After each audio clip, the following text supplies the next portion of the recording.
असं म्हणजे हात घालायचा उशीर केसांना, सगळे डायरेक्ट निघून यायचे बाहेर. मला असं वाटलं की आता मी टकलीच होते की काय. हो, खरंच मेहंदीने फरक पडतो.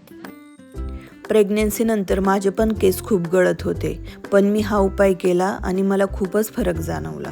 तर चला मग पाहूया मी नेमकं काय केलं. हा उपाय करण्यासाठी आपल्याला लागणार आहे 100% ऑर्गॅनिक मेहंदी, जी आपण केसांना लावू शकतो अशी. चहापत्ती, कढीपत्ता, पाणी, एवढंच. या सगळ्या गोष्टी आपल्याला घरीच मिळून जातात. फक्त मेहंदी बाजारातून आणावी लागेल, ती पण सहज मिळून जाते. आता पाणी सर्वात आधी उकळायला ठेवायचं. 1 ग्लास पाणी खूप झालं, 1 ते 1.5 ग्लास. नंतर त्यात चहापत्ती टाकून घ्यायची. चहापत्ती थोडी उकळी कलर यायला लागला का मग त्यात कढीपत्ता ॲड करायचा आणि चांगलं उकळू द्यायचा. म्हणजे त्या पानातला रस चांगला त्या पाण्यात उतरला पाहिजे. चहापत्तीचं पण एक्स्ट्रॅक्ट निघला पाहिजे चांगला, तर तो उपयोग होतो. आता तुम्ही पाहू शकता मी चांगलं पाण्याला कलर येऊ दिला आणि मग कढीपत्ता ॲड केलाय. कढीपत्त्याला पण आता चांगलं उकळू द्या. तुम्ही पाहू शकता आता आपलं पाणी चांगलं उकळलंय, पण मला थोडं पाणी कमी वाटत होतं म्हणून मी परत ॲड केलं.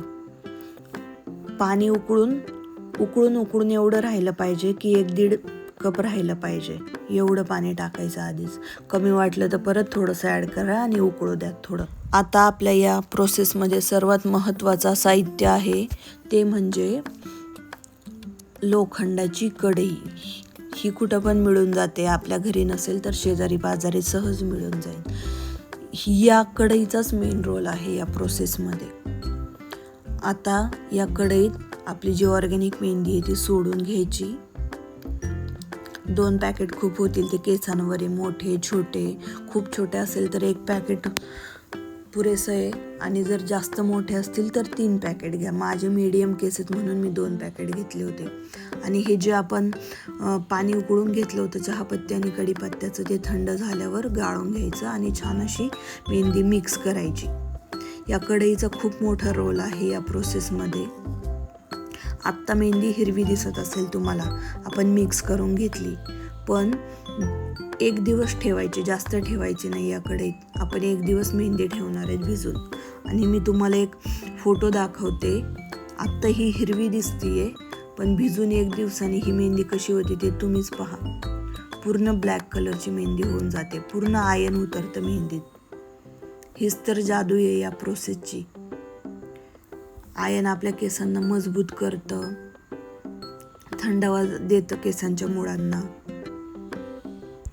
8 ते 12 तास खूप झाले या मेहंदीला भिजायला. जर तुम्ही रात्री भिजू घातली तर सकाळी या मेहंदीमध्ये तुम्हाला जर आवळा पावडर ॲड करायची असेल किंवा अजून जरी काही ॲड करायचं असेल तर तुम्ही करू शकता.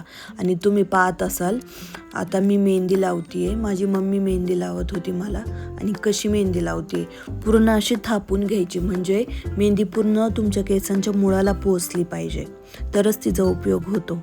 पूर्ण मुळांपर्यंत गेल्यावरच सगळा इन्ग्रेडियंटचा यूज होणार ना. जे आयन उतरलंय ते केसांच्या मुळापर्यंत गेलं पाहिजे. आणि 1-1 बट घेऊन अशी सगळीकडे चहापत्तीचं पाणी टाकल्यामुळे खूप छान कलर येतो केसांना. आणि कढीपत्ता तर चांगलाच आहे, आपल्याला सगळ्यांना माहीतच आहे केसांसाठी. मेहंदी लावून जास्तीत जास्त 3 तास ठेवावी आणि कमीत कमी 1.5 तास. 3 तासाच्या वरती मेहंदी ठेवून सर्व केसांना मेहंदी लावून झाल्यावर मागे सगळे केस घेऊन आंबाडा बांधून टाकावा. की खरंच मेहंदीने केस राहू शकतात का? तर त्याचं उत्तर आहे हो. म्हणजे माझ्या पर्सनल एक्सपिरियन्सवरून मी सांगते, मला तर 100% फायदा झाला आहे. कारण 2 वेळा असं झालेलं की मी टक्कल, म्हणजे मला असं वाटायचं की मी टकलीच होते की काय आता, एवढं झालं होतं. सगळे केस गळत होते. म्हणजे असा हात फिरवायचा उशीर की लगेच सगळे निघून यायचे. आणि वरूनच असे नाही की तुटून यायचे, मुळापासूनच केस निघून यायचे. 2 वेळा म्हणजे बाळ हसायला लागल्यावर म्हणतात ना केस गळतात. तर मला 2 मुलं येतात. आता एक 4 वर्षाचा आणि एक आता 7 महिन्यांचा आहे. मग त्याच्या वेळेस पण असंच झालेलं. हसायला लागणं म्हणजे काय असतं की 3-4 महिन्यानंतर केस गळायला लागतात. आय थिंक इस्ट्रोजन हार्मोन्स असतात ते कमी होतात. म्हणजे मला एवढं प्रॉपर माहीत नाही आहे, सॉरी माझं काही चुकत असेल तर. मी खूप दिवसांपूर्वी पाहिलं आहे ते. पण 3-4 महिन्यानंतर केस गळायला लागतात आणि एवढे गळतात की असं वाटतं की टक्कलच पडतोय की काय आपला. मग तसंच माझ्या बाबतीत पण झालं होतं, पहिल्या मुलाच्या वेळेस पण आणि आत्ता पण. तेच मला वाटत होतं की डॉक्टरकडे जाऊ का, ट्रीटमेंट घेऊ का. पण म्हटलं आता पहिल्या मुलाच्या वेळेस पण हेच केलं, मग आत्ता पण करून तेच पाहावं. एकदा करून पाहते, नाही रिझल्ट आला तर. म्हणजे मे बी मी चुकीची पण असू शकते, पण माझं हे ऑब्झर्वेशन आहे माझ्याबद्दल फक्त.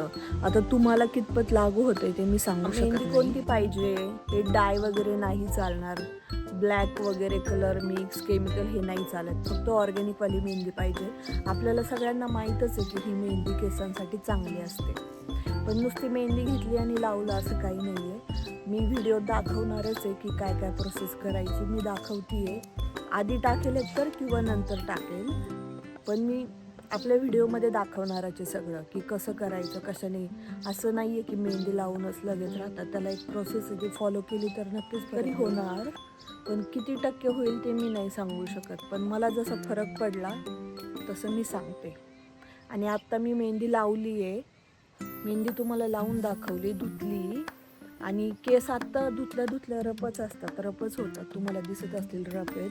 पण काही माझे केस अजिबात गळत नाही आहेत. मला 90-95% म्हटलं तरी हरकत नाही, एवढा फरक पडला केसांसार.